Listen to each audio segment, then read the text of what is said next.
Alshama harka fuune jira jirtu kabajamtoota fi jaalatamtoota keenya arra bulguu bulguu qabne jechuun jimma keessa kan nama nyaatu jedhan duraan bulguu kan dhageenye waan jirutti hin beeynu akkamiin beeyna yeroo ijoolleen faa bootte bulguu dhufte faadhanii kan sodaachisan malee lafarra ni jirti hanguyya takka yaadee hin beeku hanga soba of bare kana jechuun garuu durii ijoolleen faa yoo bootte bulguu mana duuba jira bulguu jedhanii nama sodaachisaa turan har'a dhugaadha moo wanni kun mee viidiyoo kana wajjumaan dhaggeeffannaa na wajjin tura.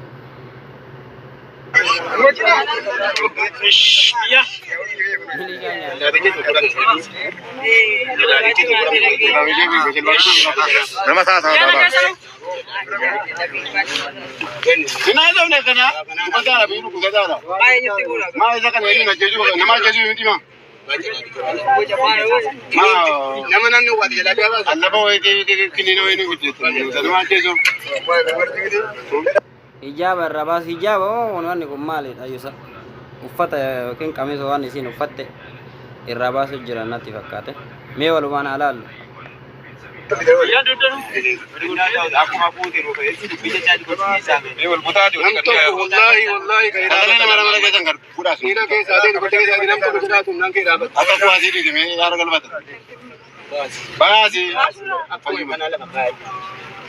Nyatamtu dhaatumti. Nyatamtee jirta. Nyatamtee jirtu. Inni duuba ciisu sunoo maalidha si nama duuba lafa sanirra ciisa moo waan biraati isa Itoophiyaa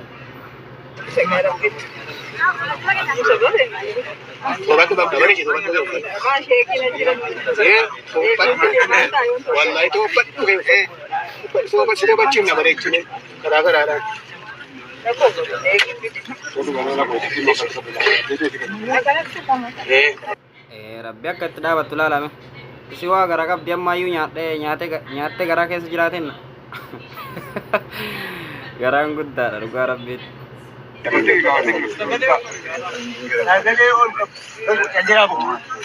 Amma inni sirkaa kun maanni? Qoricha eenyu taa'u eessatti kennite? Namaati maatee gaaraati. Gabaara geennaan. Ishee. Soogidda wayii bitadhee ka'ee. Ishee. Karaa soogiddaatti firdii wayii. Milishaadha kaameraa qaba waraabuu jira fakkaata. Interview godhaa jira bee. Kan lafa ciisunoo maaloodha isa? Ishee. Innan dhiisu sana kee. Ishee. Salattiin soogidda naasa marte. Bukkeesii. Ishee. Ishee immoo guyyiisatti faa bira taa'ate. Ishee. Amma kanaan soogidda wayii safaradhee ka'ee. Ishee. Birrii 10 itti kennee. Hojjattii hirkatti niisee ba'e. Ishee. Innan niisee ba'u baabura wayii hin naqaara. Ishee.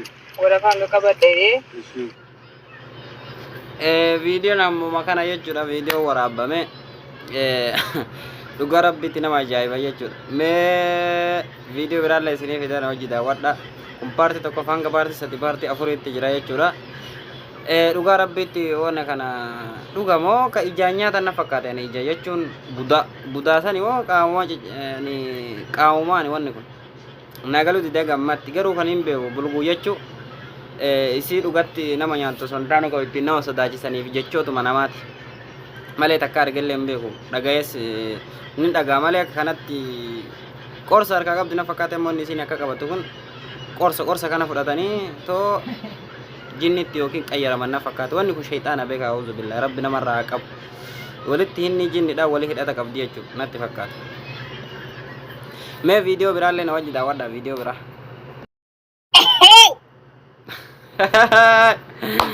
Ammas forroqicha fide forroqe dhugaa rabbii forroqeen kun waan nama ajaa'ibaa dubbata jechuudha. Milishaan nyaatame kanaa jedhu milishaan nyaata kan inni amma suuraa bira kaa'e kan mee maal jedha forroqee waa'ee milishaa nyaatamee irratti milishaan nyaatamee jedha doddoo keessatti moo jimma keessa na fakkaata. Mee walumaan dhageeffanna viidiyoo kana. Intaloonni milishaa nyaate san milishaa isarraa nyaate milishaan ifi kun jiru kunooyi Riyaani bibu ushungulliti bakkaata. Ay huccuu guddoo kaayyate malee kuni huccuu keessa kakkanaa gaa huccuu keessa gabbee faa maalayyaa nama sodaachisaa gobeensa laga dhaabaa shankoora karaa bishingaa fakkaata kana isarraa nyaatte.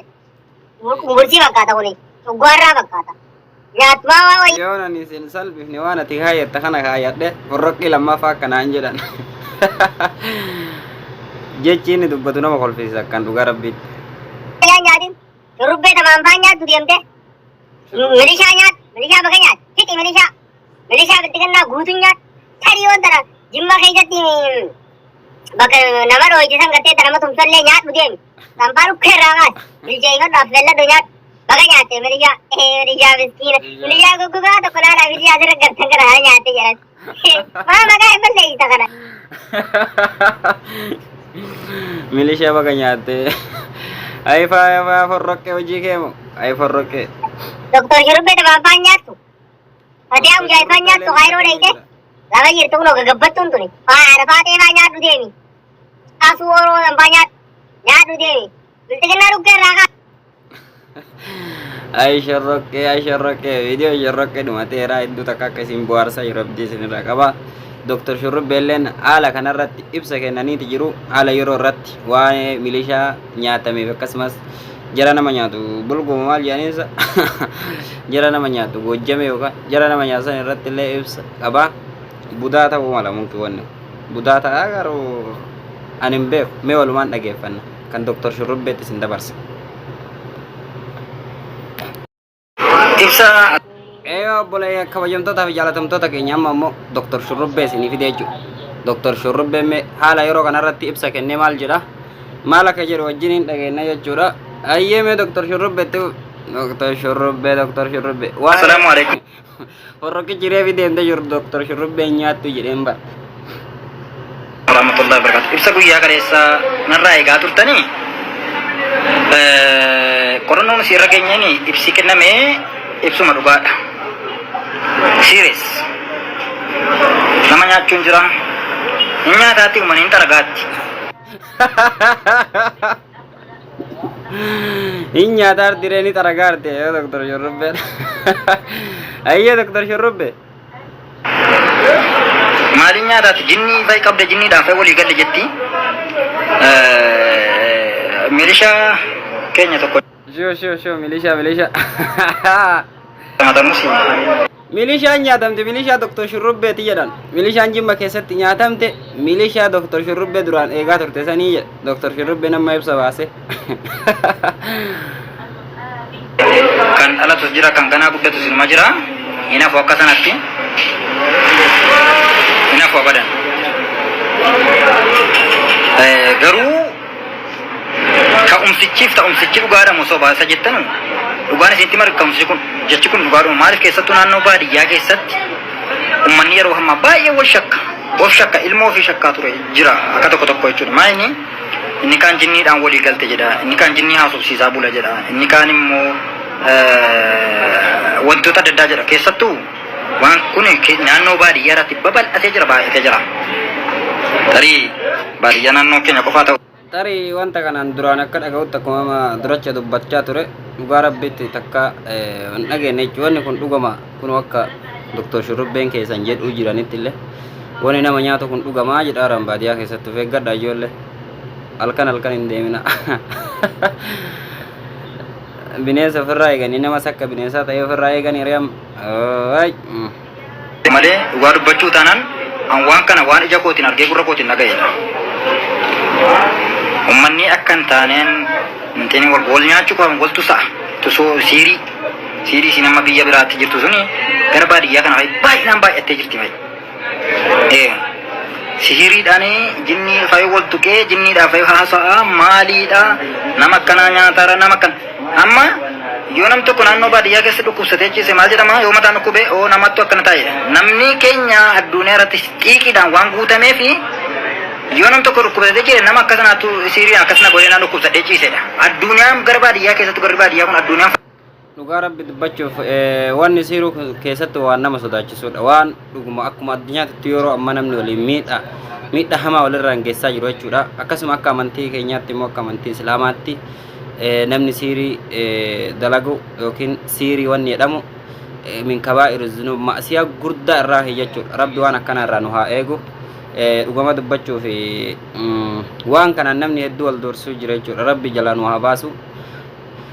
Tarii dhugama ta'a jechuudha wanni kun. Namoonni yaada kanarratti kennan wanni kun akka dhugaa tahe yoo dhugaa tahe hedduu takka nama gaddisiisa, hedduu takka nama rifachiisa illee jechuudha dhugaa Rabbi dubbachuuf. Mee haasaa Dr. Shurrubbee kanaan dhageeffannaan gadhumaatti na wajjin tura. Warroonni haaraa dhuftan yoo jiraattan subscribe, like, share gochuudhaan nuti dabalamuun dagatinaa isiniin jedha. Waan kana immoo waa lamaa fi tokko immoo itti gammaduu fi inni lammaffaa namoota akka barnoota ta'uuf kan viidiyoo kana isiniif dhiyeessaa jiru obboleessi keessan. Waan kana ta'eef akkas jabaadha. Biyyaan wal shakka baay'isee rakkoo hamaa keessa jiramaa ni jedhamu dhugaadha. Egaa milishaa nyaadhee isa jette qaalittiin isa jettu sun dhugaadha. Nyaachuu of course nyaachuu dandeessi biyyaati. Garuu yoo tokko nyaata meessi kan biraa. Shoo milishaa xiqqii bitaa agartaa. Fokkoraa dhiisi maal abbaa Dr. Shurrubbee. Yoo guddichi nyaatames xiqqoo jira bar Dr. Shurrubbee. Jira waan ta'eef milishaa mee maaliif nyaatte? Isin milishaa nyaatte argitee dhiistu. Isin milishaa nyaatte nama guddaa kan biyya bulchitu mee maaliif milishaa nyaatti mee? Milishaa isa biyyaaf qorra keessa dhaabbatee halkaniif guyyaa dhaabbatu. Nama ajaa'iba. Ergaa qaba. Milishaa nyaachuun nuti siyyuu ergaa guddaa qaba of keessaa. Ergaa qabaa jedhan Dr. Shurrubbee milishuudhumayyuu nyaachuun isi shani makka hin jenne waan biraatti maxxansa waan biraa barbaadaati. Hai Dr. Shurrubbee. Of course kana kanaafuu wanti goggodhamu kun haala kamiisa jettan wanti goggodhamu kun dhugaadha. Tarii yeroo biraa qorannoo cimaa irra geenye kaameraa keenyaan waraabne qabatamaan isiniif maxxansina. Warri immoo naannoo tokkotti deebistanii namni immoo waan naannoo tokkotti deebistanii waan akkanaaf irraa dhaabbadha. Baadiyyaa hunda keessa jira wanti akkanaaf shakkiin. Annaqee qabatamaan viidiyoo isin waraabee isin fida. Of course, this thing is political high politics stage and was the camp. Yes. Dr. Shurrubbeen dhuma dubbii Ingiliffa lafatti rirrigee biraa bu'ee jechuudha. Obboleeyyan kabajamtootaa fi jaalatamtoota kiyyaa warroonni na hordofaa jirtan hundumti keessanuu akka viidiyoo kanatti gammaddan abdii isinirraa qaba. Dhugaa Rabbi dubbachuu fi hedduu nama gaddisiisa jechuudha. Wanni akka falfalaa kunfaa keessatti iyyuu tarii waan akka nama nyaatu kana halkan yoo gadi hin bahin eessatti argee si nyaata. Garuu dhiibbaan uma qaba.